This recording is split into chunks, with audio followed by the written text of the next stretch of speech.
Nah, ini situasi yang teman-teman mungkin hadapi, ngeri-ngeri sedap pada saat nego gaji ke perusahaan yang baru. Minta ketinggian takut ntar ditolak, minta kerendahan takut nanti pekerjaannya tidak sesuai dengan gajinya. Oke, hi folks, welcome to your HR Personal Channel. Saya akan share berapa kisaran besaran percentage yang umum teman-teman minta pada saat mengajukan eh, gaji baru di perusahaan baru. Tapi sebelumnya kita harus pelajari dulu hal-hal yang kita harus persiapkan sebelum kita masuk ke dalam negosiasi gaji. Oke, kita akan bahas step by step-nya. Poin pertama, teman-teman harus research pasar. Teman-teman harus dapatkan gambaran berapa besar rata-rata gaji untuk posisi tertentu dan di industri tertentu. Teman-teman bisa dapatkan ini, salary survey itu, dari Purcell Kelly Indonesia, Robert Walters Indonesia, Michael Page, BPS Statistik Indonesia, atau Grab Jobs, atau mungkin bisa teman-teman juga browsing di ChatGPT atau di DeepSeek. Tapi untuk yang ini teman-teman perlu lakukan cross check ya. Oke, itu poin pertama sehingga teman-teman sudah dapatkan berapa range gaji untuk posisi dengan dalam industri yang sama ya. Poin kedua yaitu evaluasi kompetensi yang teman-teman miliki. Ya, teman-teman harus pada saat melamar itu kompetensi dengan posisi itu harus sesuai sehingga itu menjadi bagian dari bargaining atau posisi tawar menawar pada saat Anda bernego. Karena apa? Karena kita dibayar karena kita melakukan pekerjaan yang sesuai dengan kompetensi yang kita miliki. Oke, sehingga itu Anda bisa bernego di situ.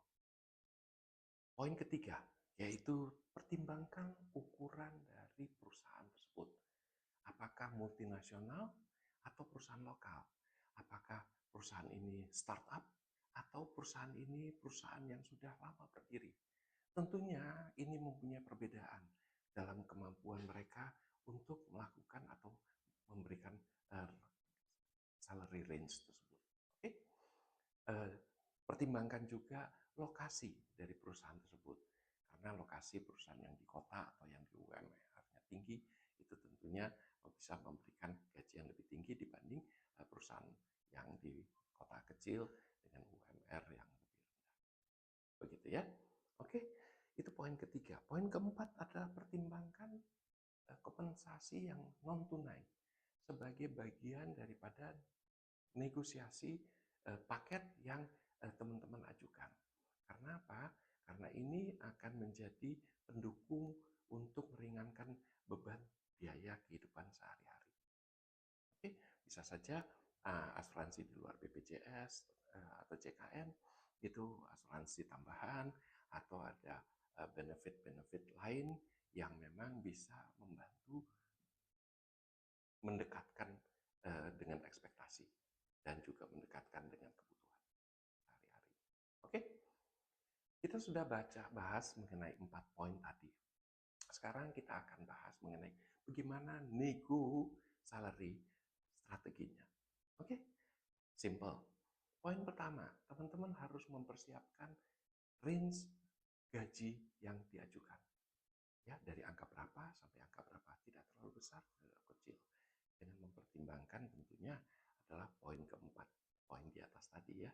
Jadi itu Anda memberikan ruang kepada perusahaan untuk bisa juga mempertimbangkan.